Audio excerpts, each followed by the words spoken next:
I always knew this day would come from the moment I saw the Beal Escaper at outdoor. And we're here at a crag and the day has come that I have to test it.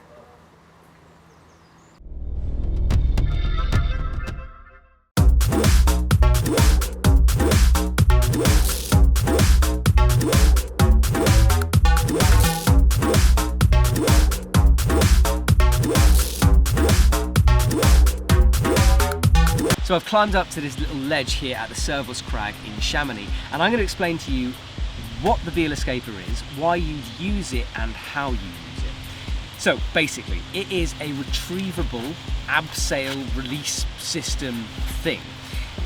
So if I can get it out, so I've got it out of the bag. Now it's a piece of dynamic cord or rope with a sort of prusik style system attached to it. Okay, so normally when you are abseiling, what you do is you take your rope, you thread it through your bomber anchor here, you make sure that both ends hit the ground, and then you'd have 2 strands of rope, which you would then, if I can find it, there we go. You then attach your belay device to the strands of rope,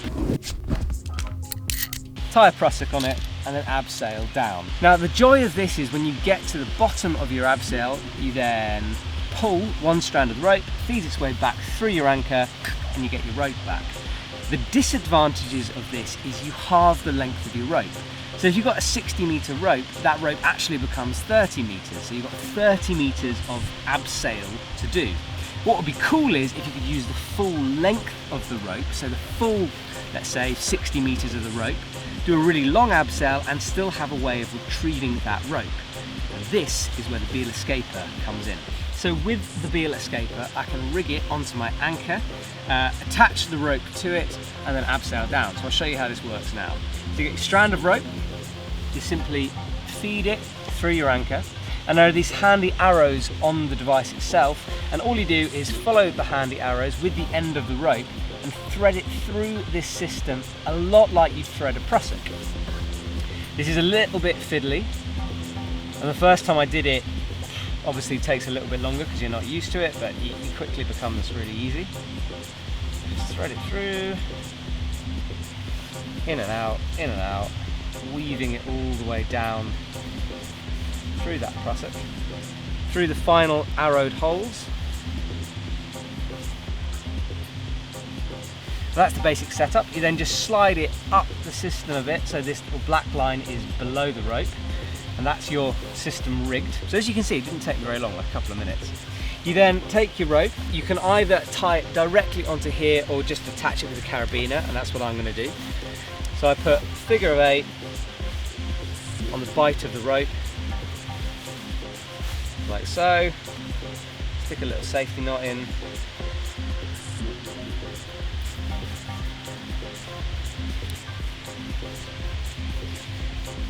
I then take a locking carabiner. This is the one that was given to us by Kong in the factory tour. First time ever using it. I like it. Attach it to my rope and then attach this to the loop of the escaper. Make sure you do that screw gate up. You then take your rope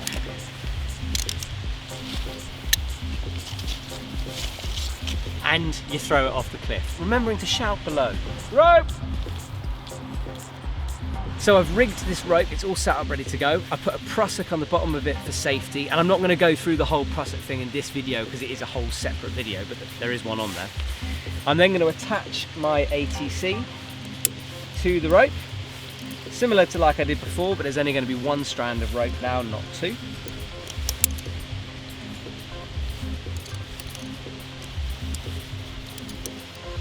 And I'm pretty much all ready to go now. What I need to do is obviously undo this anchor system, so I'm going to do that.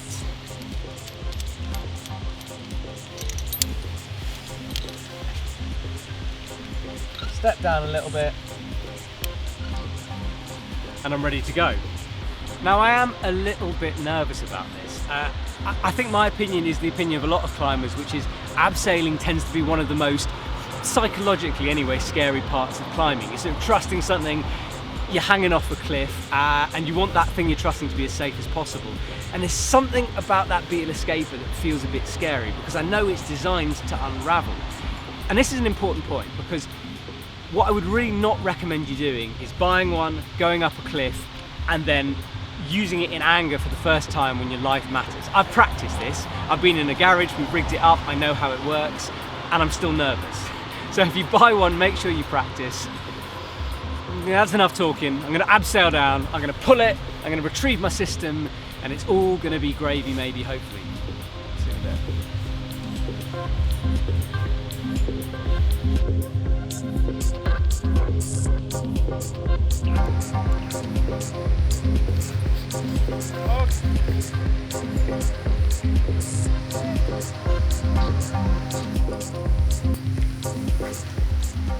Well, it worked. I'm on the ground. There was no plummeting. So all I do now is I unhook everything.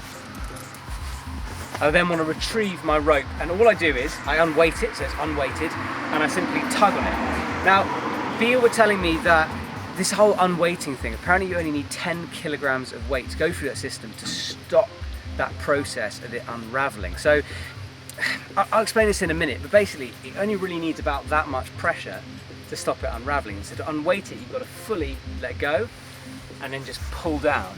And it takes between sort of 10 to 20 tugs to do this, and it kind of depends on how many times you wrap it around that prusik thing. So give me a sec.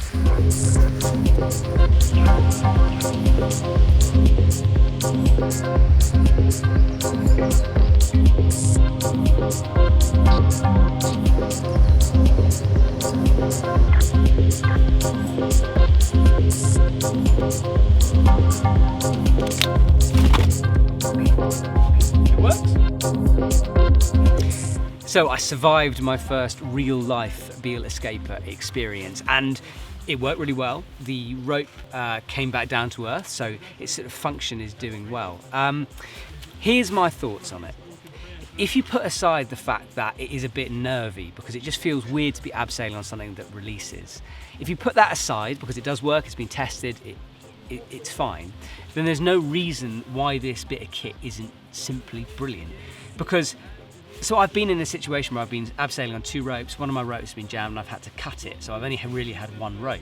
To have a system in my back pocket where I can still do 60-metre abseils instead of small 30-metre abseils would have been so good in that situation. My difficulty with this is I think it's more of an emergency system. So I don't necessarily think this should be used every time you come out climbing. That's because it is a little bit fiddly to set up, and if you set it up wrong, it can go wrong very quickly. The consequences are high. For me, this is an emergency thing you have with you, and if your ropes get cut or jammed or whatever, or if you need to suddenly abseil very, very quickly, that's when you use it. Another thing that we've come across whilst testing it for a few days is it sometimes has a tendency to sort of jam up.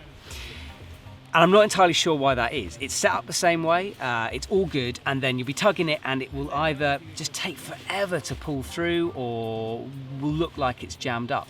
And I think that's to do with the friction in the system. So if the rope's running over lots of rocks, if it's over a lip, if you're not totally unweighting the rope, then the system will move through in tiny little chunks. So I'm new to using this, and that's why I need you guys' opinion.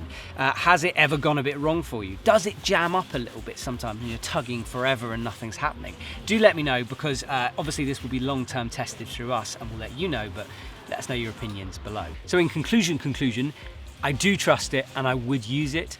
I would advise caution. Make sure you read the manual, make sure you test it before you do. And I'm interested to see if this sort of friction issue I experienced a few times is a problem or not a problem, or if it's just the way I'm setting it up. So that's it. First Beal Escaper test done. Let's get out of here.